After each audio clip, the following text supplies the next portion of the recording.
ଆଜି ଶୁଣିବା ଉପନ୍ୟାସ ପରଜା ଭାଗ 15। ଔପନ୍ୟାସିକ ଗୋପୀନାଥ ମହାନ୍ତି।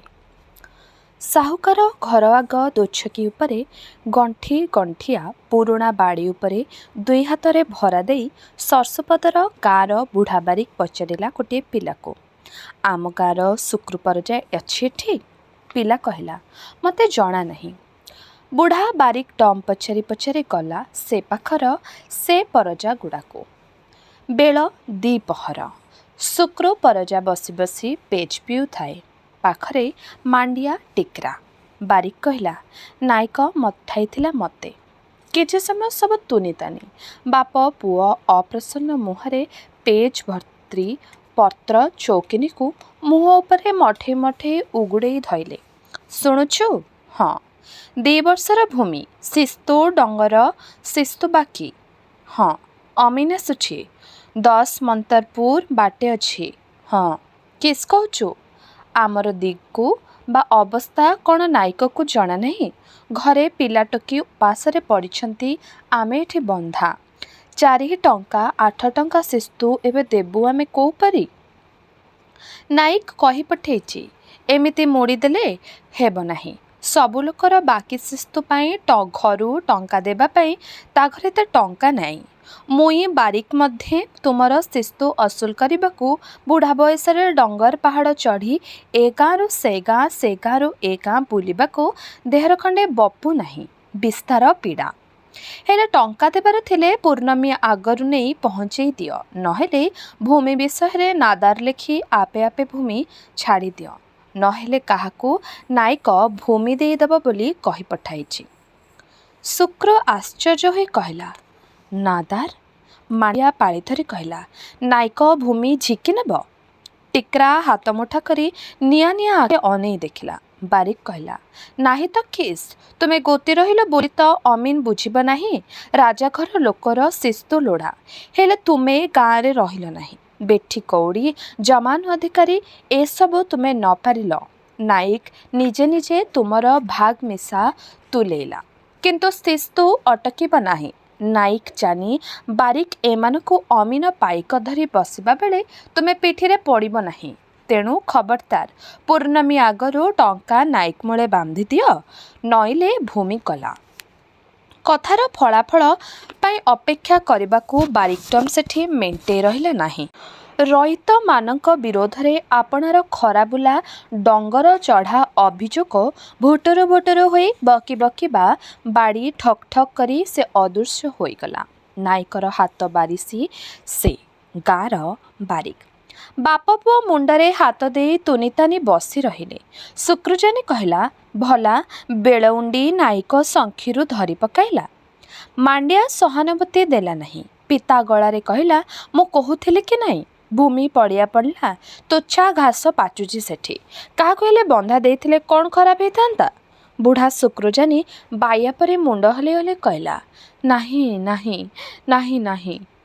ନାକ ଭୁରକୁଣ୍ଡା କରି ମାଣ୍ଡିଆଜାନି ଉଠି ପଡ଼ିଲା ସେଠୁ। ଟିକ୍ରା ଉଠି ପଡ଼ିଲା। ଗଲାବେଳେ ବାପକୁ ଶୁଣେଇ ଶୁଣେଇ ମାଣ୍ଡିଆ କହି କହି ଗଲା, ନଇଲେ ନାଦାର ଛାଡ଼ିଦେ, ଭୂମି ଚାଲିଯାଉ। ବନ୍ଧା ଦେଇଥିଲେ ହେଲେ ଗୋତିପଣିଆ ଆମର ତୁଟିଥାନ୍ତା। କୁଆଡ଼େ କେମିତି କୁଲିଭୂତି ଦେଖି ପଛେ ଯେମିତି ହେଲେ ଭୂମିକୁ ମୁକୁଳାଇବାକୁ ଚେଷ୍ଟା କରିଥାନ୍ତେ। ତୁ ଏ କଥା ଶୁଣିବୁ ନାହିଁ। ଭୂମିକୁ ଭୂମି ଚାଲିଯିବ, ଆମେ ଏଠି ବନ୍ଧା ପଡ଼ିଥିବା ସବୁଦିନେ। ସମସ୍ତେ ଚାଲିଗଲେ।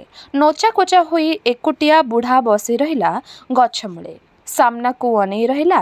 କ୍ଷେତରେ ଖରା ଜଳୁଛି। ପବନ ଧୂଳି ଉଡ଼େଇ ଯାଇଛି। ସେଠି ତାର ଆଖି ନାହିଁ। କୋଉଠି ତାର ଆଖି ନାହିଁ। ଖରା ଗଲା। ବୁଢ଼ା ବସି ରହିଲା। ସଞ୍ଜ। ଜିଲି ବିଲି 2 ଭଉଣୀ ଥକା ହୋଇ ଘର ଆଗରେ ବସି ରହିଥିଲେ। ଭାବୁଥିଲେ ଆପଣା ଅନଟନ କଥା। ଦିନ ଯୋହୁଁ ଯାଉଛି ଅଭାବ ବାଧୁଛି ବେଶୀ। ଘରେ ମିଣିପେ ନାହାନ୍ତି। ଭାବି ମରିବାକୁ ଖାଲି 2ଟା ଟୋକି, ଯାହାଙ୍କ ହାତରେ ଶାଗ ସିଝିବ ନାହିଁ। ଖଦି ତାର ସ୍ୱଭାବ, ସେ ଛିଣ୍ଡେ, ଆଉ ଯୋଡ଼ି ହୁଏ ନାହିଁ।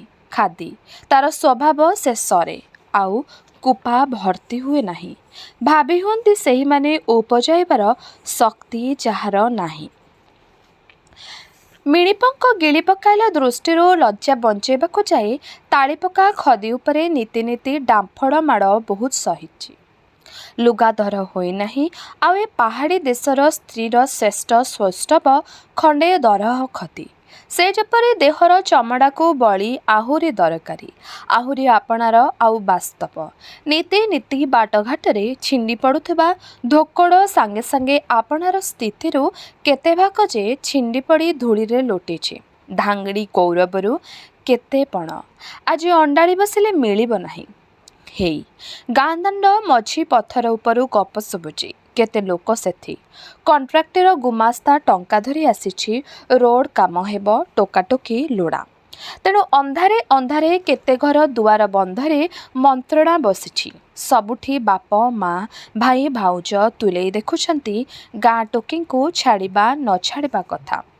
ଏ ଘର ଆଗରେ ବିଚାର କରିବାକୁ ଦୁଇଟା ମୋଟେ ଟୋକି, ଆଉ ତୃତୀୟ ଜଣକ ଯାହାର ସ୍ୱରୂପ ଦେଖି ହୁଏ ନାହିଁ, ବୁଝି ହୁଏ।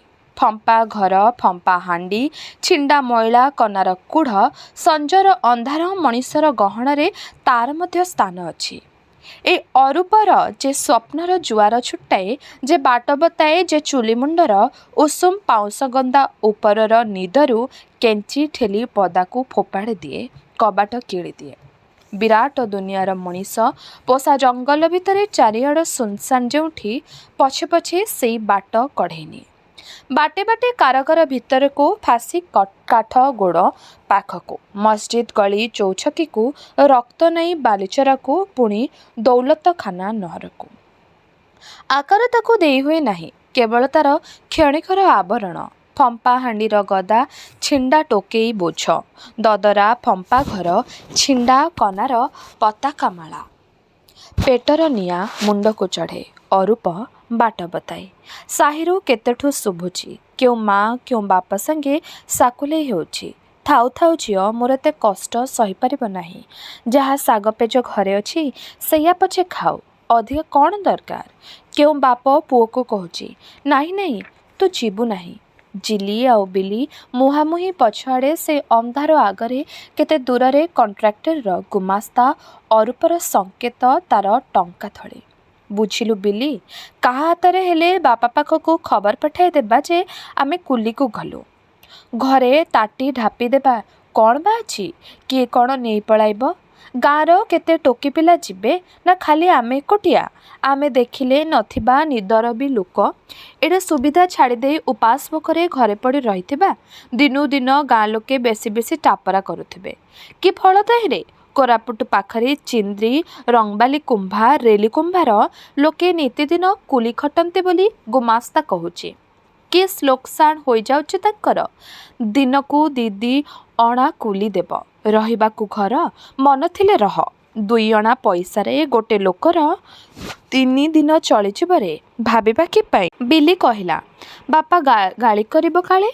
ଏତେ ଲୋକ ଗାଁରୁ ଯିବେ, ତାଙ୍କୁ ଗାଳି ନାହିଁ, ଏକା ଆମକୁ? ବେଳ ଗଲା। ପଛଆଡ଼ୁ ଅନ୍ଧାର ଥମଥମ ହେଲା। ତାହାରି ଭିତରୁ କେଉଁ ଦୈତ୍ୟନା ଯେପରି ବିଲିକୁ ଅଭିଭୂତ କରି ପକାଇଲା। ଅଣପରଖା ନୂଆ ବାଟର ଢିମା ଉପରେ କୁଢ଼େଇ ହୋଇଗଲା ଖସଡ଼ା ଅନ୍ଧାର। ବିଲି କହିଲା, କେବେ ଯିବା ବାପା? କାଲି ସକାଳୁ। କିଛି ସମୟ ତୁନିତାନି କଟିଲା। ବିଲି କହିଲା, ଅପା କ'ଣ? ଯିବା ନା? ହଁ, ଯା ଶୋଇପଡ଼। ସକାଳ ପାହିଲା। ଘରେ ଘରେ ତାଟି ପଡ଼ିଲା। କାମ ସାରି ନୋଖୁଆ ବାଳରେ ପାଣି ବୋଳି ସାଉଁଳେଇ ଦେହ ହାତ ପାଲିସ କରି ଥୋଇ ସକାଳ ବେଳେ ବାଇଗଣ କଷି ପରି ଛନଛନିଆ ହୋଇ ହାଣ୍ଡି, ନୋକି ତାବଲା ବା ରସ କଂସା ଓ ହାଣ୍ଡି ମୁଣ୍ଡେଇ ମୁଣ୍ଡେଇ ଟୋକିପଲ ଗୋଠ ବାନ୍ଧି କଣ୍ଟ୍ରାକ୍ଟରୀ ଗୁମାସ୍ତା ସଙ୍ଗେ ବାହାରିଗଲେ। ପଛେ ପଛେ କାଉଡ଼ି କାନ୍ଧେଇ ଟୋକାଏ। ଗାଁର ଚହଳ ତୁଟେଇ ଚାଲିଗଲା ଅଧେ ଆନନ୍ଦ ଗାଁରୁ। ସରୁ ରାସ୍ତାର ଦୁଇକୂଳ ଉବେଇ ଟୁବେଇ ଭସେଇ। ଗାଁର ଦାଣ୍ଡ ଅଧେ ଖାଲି। ନୂଆ ବାଟରେ ନୂଆ କ୍ଷେତ, ନୂଆ ପାହାଡ଼, ସବୁ ନୂଆ। ନାଲି ରାସ୍ତା କେତେ ଦୂର? କିଏ ପଚାରେ କେତେ ଦୂର? ଗାଁ। ଧୂଳିରୁ ମୁକ୍ତି ମିଳିଛି, ନୂଆ ଉତ୍ସାହ, ନୂଆ ଆଶା ଏଣିକି। ଏଇ ଦଳର ପଟୁଆରା ଭିତରେ କେଉଁଆଡ଼େ ଯାଏ ଆପଣାର କ୍ଷୁଦ୍ର ଅଭାବ, କ୍ଷୁଦ୍ର ଅନଟନ, ବିଗତ କଥା, ସେ ଗାଁ ଧୂଳିର ଗତ। ପଛରେ ରହିଲା ଅନ୍ଧାରି ଘରେ କତରା ଘେରା ବୁଢ଼ାର କାଶ ପରି। କେତେ ଦୂରରେ ରହିଲାଣି ସେ। ଏଣିକି ନୂଆ ବାଟ, ନୂଆ କ୍ଷେତ, ନୂଆ ପବନ, ଆଉ ମଣିଷର ପଟୁଆର ମନ୍ଦାକୁ ମନ୍ଦା, ଦଳକୁ ଦଳ ମିଶାମିଶି। ଖବର ପହଞ୍ଚିଲା ସାହୁକାର ଗାଁରେ। ଶୁକ୍ରଜାନି କ୍ଷେତରେ ହଳ ବୁଲାଉଥିଲା। ମାଣ୍ଡିଆ ଯାଇଥିଲା ଶଗଡ଼ ନେଇ ଟିକ୍ରା ଗୋରୁ ଚରେଇ। ଶୁକ୍ରଜାନି ଖବର ଶୁଣିଲା। ଟୋକି ଦୁହେଁ ଗଲେ କୁଲିକୁ। ମୁହୂର୍ତ୍ତେ ଗୁମ୍ ମାରି ରହିଲା ବୁଢ଼ା। ତାପରେ ନିର୍ଦ୍ଦୟ ଭାବରେ ବଳଦଙ୍କୁ ଦୁଇଟାଙ୍କୁ ପିଟିଲା। ଭୁସ୍ ଭାସ୍ ତାସ କଲା। ମାଡ଼ି ମାଡ଼ି ଲଙ୍ଗଳ ଭୁଷେ ବାହା ଫାଟି ପଡ଼େ। ଅଧା ଅଣ୍ଟା ଧରିଯାଏ। ବେକମୁଣ୍ଡା କଟ କଟ ଡାକେ। ଆପଣା ଉପରେ ଆଉ ବଳଦଗୁଡ଼ାକ ଉପରେ ଆଉ ଟେଳା ଉପରେ ମନର ଓରମାଣ ମେଣ୍ଟାଇ ଯାଏ ସେ। ମନର ଦୁଃଖକୁ କେରା କେରା ଝାଳରେ ଅଜାଡ଼ି ଦେଇ ଯାଏ। ସେଦିନ ବହୁତ କାମ ହେଲା। ହେଉ ପଛେ ଅର୍ଦ୍ଧାଳିଆ ବହୁତ କାମ ତଥାପି। ସଞ୍ଜ ବୁଡ଼େ ମାଣ୍ଡିଆ ସାଙ୍ଗେ ଦେଖା। ସଂକ୍ଷେପରେ ବୁଢ଼ା ସବୁ କଥା କହିଦେଲା। ମାଣ୍ଡିଆ ଠୋ ଠୋ ହସି ପାଟି କରି କହିଲା, ସାବାସ୍ ରେ ନୁନିମାନେ ସାବାସ୍। ବୁଢ଼ାର ରାଗ ସମ୍ଭାଳି ହେଲା ନାହିଁ। ସେ ପୁଅକୁ ଗାଳି ଦେଲା। ଗାଳି ଦେଉଛୁ କାହିଁକି ବାପା? କେଡ଼େ ଭଲ କଥା ହେଲା ଏଥର କହିଲୁ। ଚାହୁଁ ଚାହୁଁ ଗୋଟିଏ ବର୍ଷ ଗଡ଼ିଯିବାକୁ ବସିଲା। କି ଖୋଜାଲୋଡ଼ା କରିଛୁ କେତେ କାଳ ସେମାନଙ୍କୁ। ତାଙ୍କ ନିଜ ଉପାୟ ନିଜେ କରିଗଲେ। ତୁ ଏବେ ବିଗୁଡ଼ୁଛୁ କାହିଁକି? ମୋର ଝିଅ ହେଇ ମୋତେ ନ କହିଯିବେ କୁଲିକୁ? ମୋର ଝିଅ ହେଇ କାହିଁକି? କ'ଣ ହେଇଯାଇଛି କି ଆମର? ଥାଉ ଥାଉ ବାପା, ଗଲେ ଭଲ କଲେ। ପଛରେ ଗାଳି କରୁଛୁ କି ପାଇଁ? ଏବେ ଚାଲ ଯିବା ସାହୁକାରକୁ କହିବା। ଜମି ଖଣ୍ଡକ ହେଲେ ବନ୍ଧା ରଖୁ। ଗୋତି ଟଙ୍କା ଚଞ୍ଚଳ ଛିଣ୍ଡିଯିବ। ବୁଢ଼ା ଗାଳି ଦେଇ ଦେଇ ଚାଲିଲା। ଟୋକା ଛିଗୁଲେଇ ଛିଗୁଲେଇ ଗଲା। ଘର ଖାଲି ହେଲା। ଭୂଇଁ ପଡ଼ିଆ ପଡ଼ିଲା। ଘଡ଼ି ଘଡ଼ିକେ ନାଇକର ଶିସ୍ତୁ ଟଙ୍କା ପାଇଁ ତାଗଦା। ଆଜି ଏକା ଭୂମି ଚାଲ ବନ୍ଧା ଦେଇଦେବା। ପହଡ଼େ ରାତିରେ ଗୋରୁ ଗାଈ ବନ୍ଧା ବେଳେ ଟିକ୍ରା ଶୁଣିଲା। ମୁହଁ ଖଟା କରି କହିଲା, ଚାଲିଗଲେ ସେମାନେ। ହେଲେ ଥିଲେ ମୁଇଁ ମିଶା ଯାଇଥିବେ।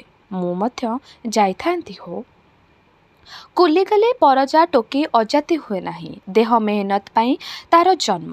କିନ୍ତୁ ଯେତେ ହେଲେ ନିତିଦିନର ମଜୁରୀକୁ ବିକି ପରପାଖେ ବାନ୍ଧି ହେବାକୁ ପରଜା ପସନ୍ଦ କରେ ନାହିଁ। ଭାବେ ତାହା ମାନହାନି। ତେଣୁ ଦିନକୁ 2 ଅଣା ମଜୁରୀ ପଇସା ପରିବର୍ତ୍ତେ ଅଣାଟିଏ ଇନାମ ତାର ବେଶୀ ପ୍ରିୟ। ତହିଁରେ ସେ ନିଜକୁ ଭୁଲାଇବାକୁ ଚେଷ୍ଟା କରେ ଯେ ସ୍ୱଇଚ୍ଛାରେ ସେ ଉପରକୁ ଉପକାର ଦାନ କରିଛି। ମାଟିର ଇଜ୍ଜତ ସବୁଠୁ ବେଶୀ ବୁନିଆଦୀ। ଅଥଚ ଝିଅ ଦିହେଁ ଘର ଛାଡ଼ି କୁଲି କରିବାକୁ ବିଦେଶ ଗଲେ। ରାତିଯାକ ବିଛଣାରେ ଛଟପଟ ହୋଇ ବୁଢ଼ା ଶୁକ୍ରଜାନି ପରିସ୍ଥିତିର ସ୍ୱଭାବ ବୁଝିବାକୁ ପ୍ରାଣପଣେ ଚେଷ୍ଟା କଲା। ଭୂଇଁ ତସା, ମୁଣ୍ଡା ବନ୍ଧା, ଧାନ ବୁଣା, ଗଛ ହଣା କେବଳ ଏହିସବୁ ବୁଝିବାକୁ ଯାହା ତାର ମୁଣ୍ଡ ଭିତରେ ଗୁଳା ଫିଟି ଯାଇଛି। ଅନ୍ୟ ଚିନ୍ତା କେବଳ ଗୋଳମାଳିଆ ଅବାଟ ଧରି ଯେଉଁଠି ଆରମ୍ଭ ହେଲା ପୁଣି ସେଠିକି ଫେରିଆସେ ତା ଭାବନାରେ। ତଥାପି ସେ ଭାବେ। ଭାବି ଭାବି ମୁଣ୍ଡ ବଥାଏ। ଭାବନା ମାନ୍ଦା ପଡ଼େ ନାହିଁ। ନିଶା ସାଇଁ ସାଇଁ ଡାକେ। ଶୁକ୍ରଜାନି ଗୋଡ଼ ହାତ ପିଟେ। ଖଣ୍ଡକ ପରେ ଖଣ୍ଡେ ହାତ ତିଆରି ଧୁଙ୍ଗିଆ ପିକା ଶେଷ ହେଇ ପାଉଁଶ ଝଡ଼ି ପଡ଼େ। ମଶା ହୁରେଡ଼େଇବାକୁ ଯାଇ 2 ହାତରେ ଗାଲରେ ଛାତିରେ ଚଟକଣା ବର୍ଷି ଦେଇ ଯାଇ ଶୁକ୍ରଜାନି ଭାବିବାକୁ ଚେଷ୍ଟା କରେ। ସାମାନ୍ୟ ଦୁଃଖର ବହୁତ ତଳକୁ ଖସି ପଡ଼ିଛି ସେ। ଆଜି ତାର ଅଛିଣ୍ଡା ଚିନ୍ତା ଖାଲି। ଯେଉଁଆଡ଼ୁ ସେ ଦେଖୁ ସବୁ ଯେପରି ଆଙ୍ଗୁଠି ଦେଖାଏ ତାର ପଡ଼ିଆ କ୍ଷେତ ଆଡ଼କୁ। ଏଥିରେ ଅବା ନିଷ୍କୃତି ଅସମ୍ଭବ ଯେ ସାହୁକାର ଭୂମି ବାନ୍ଧା ହେବ। ଶିସ୍ତୁ ଦେବ। ବନ୍ଧା ଆଉ ଗୋତିପଣିଆ ଉଭୟ ମିଶି ହୁଏତ ଅଳ୍ପ କେଇଟା ବର୍ଷ ପରେ ସବୁ ଋଣ ଶୁଝି ହେଇଯିବ। ଅନ୍ୟ ଉପାୟ ନାହିଁ। ନେହୁରି ହୋଇ କହିଲେ ହୁଏତ ସାହୁକାର ଜଣକୁ ହେଲେ ମୁକୁଳାଇ ଦେବ। 7-5 ଭାବି ଭାବି ଶୁକ୍ରଜାନି କେତେବେଳେ ଶୋଇ ପଡ଼ିଲା। ସକାଳୁ ଉଠି ନିଶ୍ଚୟ କଲା, ଆଜି ହେଲେ ସାହୁକାରକୁ ମଙ୍ଗେଇ ଦେଖିବ ଜମିବନ୍ଧା ରଖିବାକୁ। ଲୁହାର ଶିକୁଳିରେ ପଞ୍ଜରା 2 ଖଣ୍ଡ ତାର ସେଇ ଜମି ସାଙ୍ଗେ ବନ୍ଧା ହୋଇଛି ସତ, କିନ୍ତୁ ଜିଲିବିଲି କୁଲି କରି ଗଲେ। ପାଦର ଆଘାତରେ ସେଇ ବନ୍ଧନ ଛିଣ୍ଡାଇ ଦେଇ। ମାଣ୍ଡିଆ ଆ ସାହୁକାରକୁ କହି ଦେଖିବା। ସତେ ଯିବୁ ବାପା? ନଇଲେ ଉପାୟ? ହଠାତ୍ ମାଣ୍ଡିଆ ମୁଣ୍ଡରେ ବିଛା କାମୁଡ଼ିଲା। ଏଡ଼େ ସହଜରେ ଦିନେ ବାପା ମଙ୍ଗିଯିବ ବୋଲି ତାର ବିଶ୍ୱାସ ନଥିଲା। ଏତେ ଦିନ ସାହୁକାର ଘରେ ଗୋତିମାନଙ୍କ ସଙ୍ଗେ କାମ କରି କରି ତାର ଅନେକ ଧାରଣା ଆସିଛି ଆଗେ ଯାହା ନଥିଲା। ସେ ଧାରଣାରେ କଥାଟାକୁ ସେ ତୋଳି ଦେଖିଲା। ବାପାର ଦୃଢ଼ତା ସେ ଜାଣେ। ବାପାର ଇଏ ନିଷ୍ପତ୍ତି ଯେପରିକି ନିଷ୍ପତ୍ତିର ପରିମାଣ ଲାଗି ସବୁଯାକ ଦାୟିତ୍ୱ ସେ ମାଣ୍ଡିଆ ଉପରେ ହିଁ ଲଦିଦେଲା। ତେଣୁ ସେ ଦୋଦପାଞ୍ଚ ହେଲା। ଅସଲ ଗହୀର ସାରିଆ ଭୂମି। ତା ଉପରକୁ ଢିପ ଜମି, ସେଠି ମାଣ୍ଡିଆ ପାଚେ, ହର ଫସଲ, ରବି ଫସଲ ପାଚେ। ସବୁ ଲେଖିଦେବାକୁ ପଡ଼ିବ ସାହୁକାରକୁ। ବିନା ଲେଖାରେ ସାହୁକାର କିଛି କରେ ନାହିଁ। ଆଉ ପଛେ ଯଦି ସାହୁକାର ଜମିକୁ ଛାଡ଼ିବାକୁ ନ ଚାହେଁ? ଏପରି ତ ଅନେକ ଥର ଘଟିଛି। ସାହୁକାରର କାରସାଦିରେ ଏ ନୁହାଁ ନୁହେଁ। ବାପକୁ ଟେହି ଦେବାକୁ ପାଟିରେ ବାଟୁଳି ବାଜୁନଥିଲା। ଏବେ ପ୍ରସଙ୍ଗ ସାଙ୍ଗେ ମୁହାଁମୁହିଁ ହେବାରୁ କେତେ ଅଡ଼ୁଆ ଅଡ଼ୁଆ ଲାଗିଲା। କ'ଣ ଭାବୁଛୁ ପୁଅ? ଭାବୁଛି ଏତେ ତରତର ହେଲୁ କାହିଁକି ବାପା? ମୁଁ ତରତର ହେଲି? ଦିନୁ ଦିନ କହି ଲାଗିଥିଲୁ ତୁ ଶିସ୍ତୁ ବାକି କେତେ ଦିନ ଗୋତିଥିବା, ପୁଣି ଝିଲିବିଲି ଘର ଛାଡ଼ି କୁଲି କରି କଲେ। ଚାଲଯିବା। ମୁଁ କହୁଥିଲି ସତ ଯେ, ଏବେ ଧର ସାହୁକାର ଯଦି ଭୂମିଟା ଏକଦମ ମୋର ବୋଲି କହି ପଛେ ମାଡ଼ି ବସିବ, ଦାବା ଦରବାର କରି ଜିଣିପାରିବା ଆମେ ତା ସାଙ୍ଗେ। ବାୟା ହେଲୁ ପୁଅ? ଏତେ ନିଦର ବି ହୋଇଛି ସାହୁକାର? ଆମର କିବା ଜମି ତାକୁ ଝିଙ୍କି ନେବାକୁ ମନ କରିବ? ସେସବୁ କଥା ତୁ କାହିଁକି ଭାବୁଛୁ? ଆଗ ବନ୍ଧା ରଖିବ କି ନ ରଖିବ ତାର ଠିକଣା ନାହିଁ। ଚାଲ ଦେଖିବା ସେ କ'ଣ କହୁଛି। ମାଣ୍ଡିଆ ଜାନି ବାପ କଥା ଜାଣେ। କହିଲା, ହଉ ଚାଲ। ସେଦିନ ମୁଣ୍ଡବେଳେ ସେ ସମୟରେ ପେଜ ଖାଇବାକୁ ଫେରି ବାପ ପୁଅ ଦୁହେଁ ସାହୁକାରକୁ ଯାଇ କହିଲେ। ସାହୁକାର ଗୋଡ଼ ଲମ୍ବେଇ ଦେଇ କହିଲା, କିପାଇଁ ଭିନ୍ ଗାଁର ଜମି ବନ୍ଧା ଧରିବାକୁ ମୁଁ ଯିବି? ଟଙ୍କା ସଡ଼ୁଛି କି? ଶୁକ୍ରୁ କହିଲା, ସବୁ ଲୋକ ଆମେ ତୋ ପାଖରେ ବନ୍ଧା, ତୁ ନ ଧଇଲେ କିଏ ଆଉ ଦୟା କରିବ? କେତେ ଟଙ୍କାକୁ ହେଲେ ଏକଦମ ବିକି ଦେଉ ନାହିଁ। ବିକ୍ରି ନ ହୁଏ ବନ୍ଧା ଏ ସାହୁକାର। ଯଦି ମୁଁ ନ ଧରେ? ତୋର ଇଷ୍ଟ ସାହୁକାର। ହଉ କାମକୁ ଏବେ ଯାଅ, ପଛେ କଥାଭାଷା ହେବ। ବାପ ପୁଅ ଲେଉଟି ଆସିଲେ। ବଡ଼ ଅପମାନିତ ଲାଗିଲା। ତାଙ୍କର ସମଗ୍ର ସମ୍ପତ୍ତି ପର ଆଖିରେ ଏତେ ନଗଣ୍ୟ, ଏତେ ତୁଚ୍ଛ ହୋଇଯିବ ବୋଲି ସେମାନେ ବିଶ୍ୱାସ କରିନଥିଲେ। ହାଟ ମଝିରେ ଯତ୍ନରେ ଗଢ଼ିଥିବା କୁମ୍ଭାର ହାଣ୍ଡିକୁ କିଣାଳି ଥରେଇ ଅନେକ ନେଇ ତାଚ୍ଛଲ୍ୟ ଯେତେବେଳେ କହିଦେଇ ଯାଏ, କି ବଙ୍କା ଢେମଣା ଛୋଟିଆ କୁଣ୍ଡଟାଏ, ଯାଚିଲେ କେହି ନେବେ ନାହିଁ। କୁମ୍ଭାର ମନ ଯେପରି ଉଣା ହୋଇଯାଏ, ଶୁକ୍ରୁ ଆଉ ମାଣ୍ଡିଆର ମନ ସେହିପରି ଦବିଗଲା। ସାହୁକାର ଟଙ୍କା ଦେଇ କିଣିପାରେ। ତା ଆଖିରେ ଜମି ଜମି ମାତ୍ର। କାହାର ହୃଦୟର କଥା ଭିତରେ ପଶି ଜାଲ ଜାଲୁଆ ଅନୁଭୂତି ଦୃଷ୍ଟିରେ ପଦା କେଇ ଖଣ୍ଡ ବା ଖାଲି ଜମି ଚେନାଇକୁ ବିଶେଇ ପୁଅ ଦେଖି ଶିଖି ନାହିଁ। କିରେ ମାଣ୍ଡିଆ, କ'ଣ କହୁଥିଲି? ମହା ଖଟେ କ୍ରୋପଣଟେ ସେ। ମୁଁ ପରା କହୁଥିଲି ସେତେବେଳେ। କେତେ ଭୂମି ଅଛି କେତେ ଗାଁରେ ତାର ତୁ ଜାଣୁ? ଯେତେ ଥିଲେ ହେଲେ ଆମର ଜମି ପରି ଏଡ଼େ ସୁନ୍ଦର ଜମି କାହାର ଅଛି? କୋଉ ଜମିରେ ଗୋଟାଏ ପୋତିଲେ ଯୋଡ଼ାଏ ଗଛ ହୁଏ? ଜମି ଆମର ସୁନା ଥାଳି। ସାହୁକାରକୁ କହିବା କି ଥରେ ଦେଖିଯିବ? ତାର ଖୁସି। ମୁଁ ଆଉ ଯାଉ ନାହିଁ ତାକୁ କହିବା ପାଇଁ। ମାଣ୍ଡିଆ ଛାନି କାମରେ ଚାଲିଗଲା। ପଛରୁ ବୁଢ଼ା ଅନେଇ ରହିଲା ସ୍ନେହ ଢଳ ଢଳ ଆଖିରେ। କେତେ ଗୁଣରେ ତା ନିଜ ପରି ଏଇ ବଡ଼ ପୁଅଟା। ବେଶୀ ବକେ ନାହିଁ ସତ, କିନ୍ତୁ କ'ଣ ନ ବୁଝେ? ବାପର ପୁଅ ସେ, ଭୂଇଁର ମର୍ଯ୍ୟାଦା ଜାଣେ। ଅବସ୍ଥା ମୁଡ଼ି ମାଡ଼ି ଦେଇ ଗୋତି କରି ଫୋପାଡ଼ି ଦେଇ କଲା ସତ, କିନ୍ତୁ ଆଣ୍ଟରେ ଠିକ୍ ବାପ ପରି। ମାଟିର ପିଲା ମାଟିକୁ ଚିହ୍ନିଲେ ସେଥିରେ ଆଶ୍ଚର୍ଯ୍ୟ ହେବାର କିଛି ନାହିଁ। ଦିଶୁଥିବା ଯାକେ ଶଗଡ଼ ଗୁଳା ଉପରେ ପୁଅକୁ ସେ ଅନାଇ ରହିଲା। ହଁ, ଚୈତରେ ସେ ପ୍ରତିଜ୍ଞା କରିଥିଲା ପୁଅ ପାଇଁ ଗୋଟିଏ ବୋହୂ ସେ ଆଣି ଆସିବ। ଠିକ୍ ଗଣି ଗଣି 5 ଦିନ ପରେ ସଞ୍ଜ ବୁଡ଼େ। ସାହୁକାର ଦାଣ୍ଡ ଆଗରେ ଶୁକ୍ରଚାନି ପୁଣି ଥରେ କଥାଟା ପକାଇଲା। କ'ଣ ଠିକ୍ କଲୁ ସାହୁକାର? କୋଉ କଥା? ଜମି ବନ୍ଧା ରଖିବା କଥା। କି ଜମି? ସେଦିନ କହିଲି କାହିଁକି? ଓଃ! ଶୁକ୍ରୁ ଥାପଡ଼ ଖାଇଲା ପରି ଥପ୍ କରି ନିଭିଗଲା। କିଛି ସମୟ ତୁନିତାନି। ପୁଣି ଶୁକ୍ରଚାନି ଚେଷ୍ଟା କରି ଦେଖିଲା। ବନ୍ଧା ରଖିଲେ କ'ଣ ଅସୁବିଧା ହେବ ସାହୁକାର? ଆରେ କ'ଣ କହୁଛୁ ସଫା ସଫା କହୁନୁ? କହୁଛି ଆମ ତିନିଙ୍କ ଭିତରୁ ମାଣ୍ଡିଆକୁ ମୁକୁଳେଇ ଦେ। ଜମି ଖାଇ ଶିସ୍ତୁ କ'ଣ? ଯେତେ ଟଙ୍କା ହେଲେ ବର୍ଷକୁ ଭୂମି ବାବଦ ଛିଡ଼ିନି ଠିକ୍ କରିଦେବା। ସେ ଛିଡ଼ନି ଆମ ଗୋତି ଛିଡ଼ନି ମିଶି କରି ଯେତେ ଟଙ୍କା ହେବ ମତାମରେ ସେତିକି ଟଙ୍କା ଆମେ ନେବା। ଧନରୁ ବର୍ଷକୁ ବର୍ଷ ଝିଡ଼ି ଯାଉଥିବ। ତୋର ଟଙ୍କା ବି ତୁ ଚଞ୍ଚଳ ଅସୁଲ ପାଇବୁ, ଆମର ବି ଚଞ୍ଚଳ ଛୁଟି ହୋଇଯିବ। ସାହୁକାର ହଠାତ୍ ରାଗିଯାଇ ଖେଙ୍କି ଉଠି ଗାଳି ଦେବାକୁ ଆରମ୍ଭ କରିଦେଲା ବଡ଼ ପାଟିରେ। ମୋର ଘର ଭାତ ପିଲତା ଲାଗିଲା କିରେ ତୁମକୁ? ଟଙ୍କା ନେଇ ବର୍ଷେ ସୁଦ୍ଧା ହୋଇନାହିଁ, ଏତିକି ବେଳୁ ଛିଡ଼ନି ଛିଡ଼ନି ଲଗେଇଛୁ? ବସିଛୁ ଧପେଇ ଦେଇ ଟଙ୍କା ବୁଡ଼େଇ ଦେଇ ପଳେଇବୁ ବୋଲି ନୁହେଁ? ଯେତେ ଟଙ୍କା ଦେଇଛି କୋଉ ନାତି ପଣନାତି କାଳେ ସୁଝିବ କି ନାହିଁ ଜଣା ନାହିଁ। କାହିଁ କୋଉ 5 ଟଙ୍କା କି 7 ଟଙ୍କାର ଭୂମି ହେବ, ତା ଛିଣ୍ଡି ବାବଦକୁ ପୁଣି ଆଙ୍କର ଗୋତି କଟିଯିବ, ପୁଣି ଗୋଟେ ଧାଙ୍ଗଡ଼ା ମଧ୍ୟ ଖସେଇଦେବ। ଆରେ ବାରେ ବା, ଯା ଯା, ଆଉ କାହାକୁ କହିବୁ। କଥା ସେତିକିରେ ରହିଲା। ଶୁକ୍ରଚାନୀ ଅନ୍ଧାରରେ କେଉଁଠି ମିଶିଗଲା। ଘର ଖାଲି। ବାଉଁଶ ତାଟିର କବାଟ ସେଥିରେ ଅରଗଳି ପଡ଼ି ବନ୍ଦ ହୋଇଛି। ତାଟି କବାଟରେ ଦୁଇ ଧାଡ଼ି ଉଇ ମାଟି ଧୀରେ ଧୀରେ ଉପରକୁ ଚଢ଼ୁଛି। ଓଳି ତଳେ ତଳେ ମସ୍ତ ବଡ଼ ବଡ଼ ବୁଢ଼ିଆଣୀ ଜାଲ। ଏଠି ସେଠି ଗୋଟାଏ ଗୋଟାଏ ମଲା ଉଡ଼ାପୋକ ପ୍ରଜାପତି ଚୁଳୁଚୁଳିଆ ଶୂନ୍ୟରେ ଅଠାମରା ହୋଇ ରହିଲା ପରି ଦିଶନ୍ତି। ମାଟିପିଣ୍ଡା ଧୀରେ ଧୀରେ ଫାଟୁଛି। ଶୀତଦିନେ ଓଠ ପରି। ଉପର ଚାଳ ଖାଲ ଖୁଦ ହୋଇ ରହିଛି।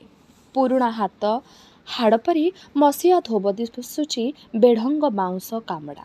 ଭିତରେ ଅନ୍ଧାର ଚାଳର ଅସଂଖ୍ୟ କଣା ବାଟେ ଆଁ କରି ମେଘ ଲଦୁଥିବା ଜ୍ୟେଷ୍ଠର ଆକାଶକୁ ଚାହିଁ ରହିଛି ପହିଲି ଅସରାରୁ ଧାର କେତେଟା ଜଳିବ ବୋଲି। ଜ୍ୟେଷ୍ଠର ପ୍ରାୟ ଶେଷ ରାଶି। ଆକାଶରେ ମେଘ ଜମୁଛି, ପୁଣି ପବନ ଫଟାଇ ନେଉଛି, ପୁଣି ମେଘ ଲଦୁଛି, ପୁଣି ପବନ ଉଡ଼ଉଛି। ଏଇ ଜମିବା ଘୋଡ଼େଇବା ଖେଳ ଶେଷ ହେବା ଉପରେ। ସୋର ନାହିଁ, ଶବଦ ନାହିଁ, ଖାଲି ଘର। ଅଗଣାରେ କେତେଗୁଡ଼ାଏ ଶୁଖିଲା ଲାଟ ପତ୍ର ଆଉ ଥୁଣ୍ଟା।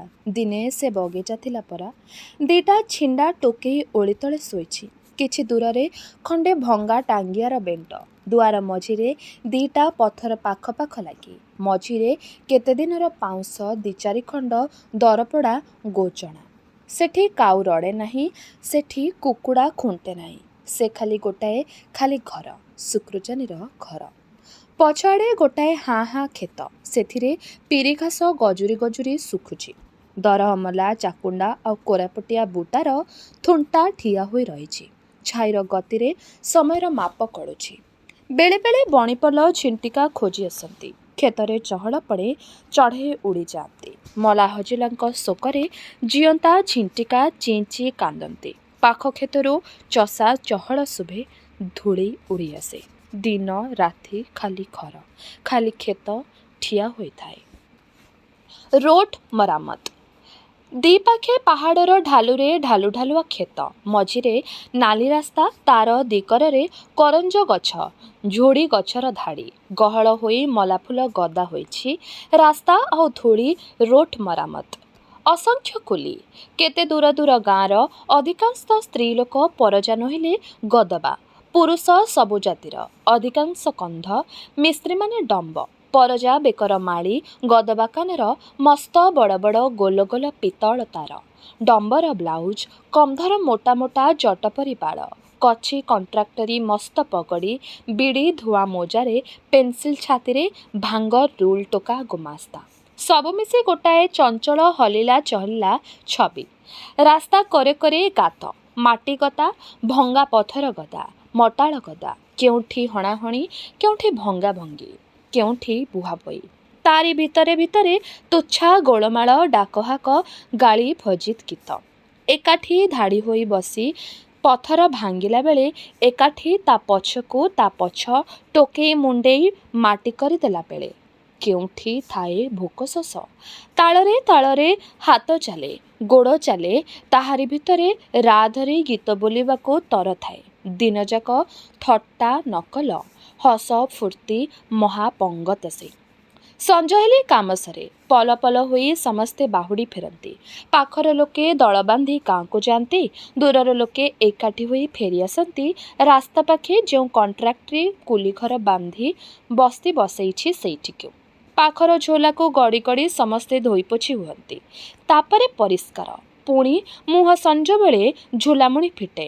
ଦର୍ପଣ ଖଣ୍ଡିଏ, ପାନିଆଟିଏ, ସାନ ବୋତଲରେ ଜଡ଼ା ତେଲ ଟିକିଏ, ବାଟ କରରୁ ତୋଳି ଆଣିଥିବା ଫୁଲ ଦିଟା। ସେ ବିଦେଶ ଭୂଇଁର ଅପନ୍ତରାରେ ବି ଡୁଙ୍ଗୁଡୁଙ୍ଗା ବାଜେ। ପ୍ରତି ଘର ଆଗରେ ନିଆଁ ଜଳେ, ଧାଡ଼ି ଧାଡ଼ିକା ରୋଷେଇ ନିଆଁ। 2 ଘଣ୍ଟା ପରେ ଘରେ ଘରେ ତାଟି କିଳା ହୁଏ। ରାସ୍ତା କରରେ କୁଲି ବସ୍ତି କେଉଁଠି ମିଶିଯାଏ, ତାର ସତ୍ତା ମିଳେ ନାହିଁ। ଗୋଟିଏ ଦିନ ସରିଲା 8ଟି ପଇସା। ପ୍ରଥମ 5 ଦିନ କଟିଗଲା ଗୋଟାଏ ହୋରେ।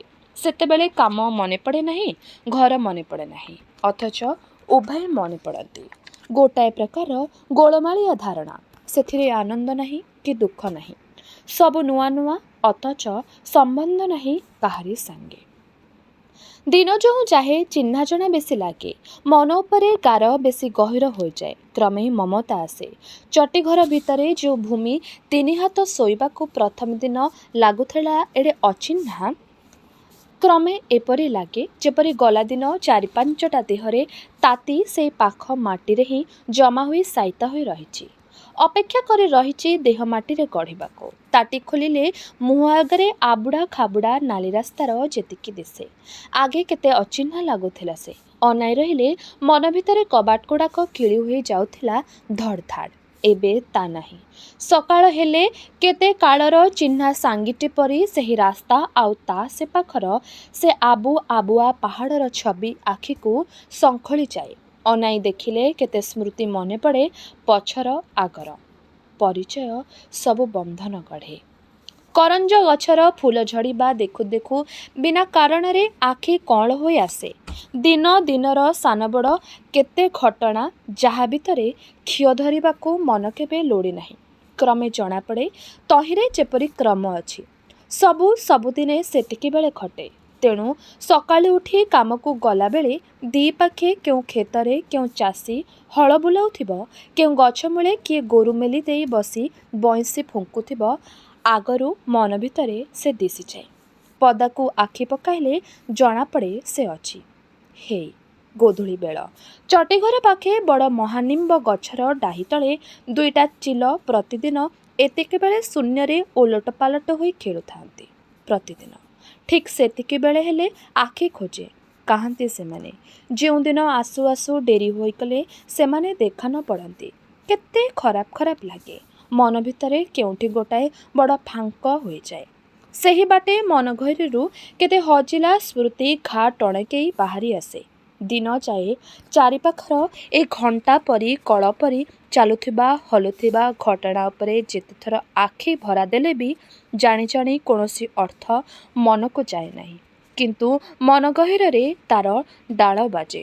ହଠାତ୍ କେବେ ପାରିପାର୍ଶ୍ୱିକ ଏ ଛବି ମହଲରେ କେଉଁ ଅଭାବ ଘଟିଲେ ମନ ଭିତରେ ବେସୁରା ହୋଇଯାଏ।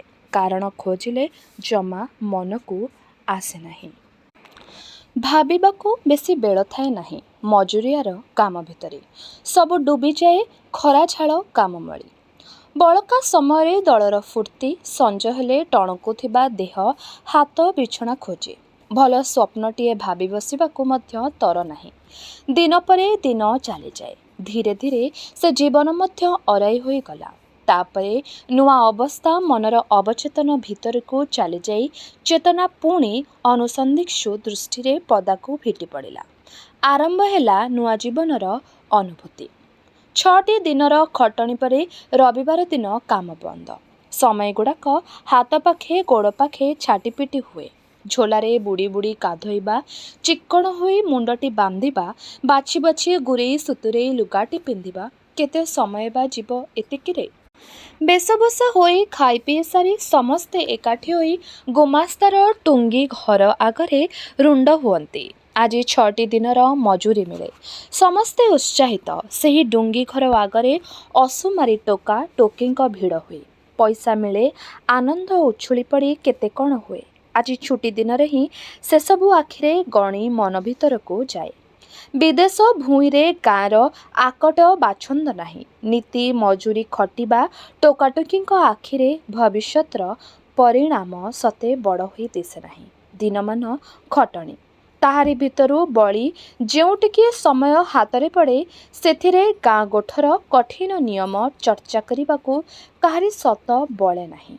କିଏ ଫୁର୍ତ୍ତି କରେ, ଯେ ନ କରେ ସେ ହସି ହସି ଚାଲିଯାଏ। ସମାଲୋଚନା କରେ ନାହିଁ କେହି। ସେମାନେ ଟୋକା ଟୋକୀ। ତାଙ୍କରି ସମାଜ ସେ। ସେମାନେ ନିଜେ ରୋଜଗାରୀ, ତେଣୁ ନିଜେ ନିଜର ମାଲିକ। ବିରାଟ ଚଟିଘର ସେଇଟା। ସବୁ ସେଠି ଅସ୍ଥିର।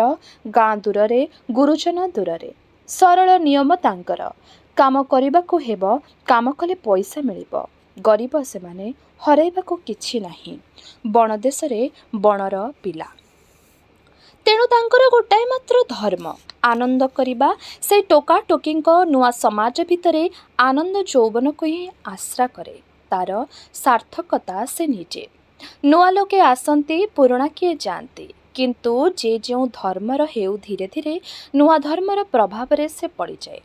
ଆନନ୍ଦ। କିଏ ତାକୁ କିପରି ଖୋଜେ, କିନ୍ତୁ ମଜୁରିଆର ଉପାୟ ସାମାନ୍ୟ ମନଫୁର୍ତ୍ତି, ଟୋକାଟୋକି, ମିଶାମିଶି। ତେବେ ଏହିଠାରେ ଶେଷ ହେଲା ଔପନ୍ୟାସିକ ଗୋପୀନାଥ ମହାନ୍ତିଙ୍କର ଉପନ୍ୟାସ ପରଜାର ଏହି ଭାଗଟି। ଆଗାମୀ ଅଧ୍ୟାୟରେ ଏହି ଉପନ୍ୟାସଟିର ବାକି ଭାଗଗୁଡ଼ିକୁ ଆମେ ଶୁଣିବା। ରହିଲି, ନମସ୍କାର।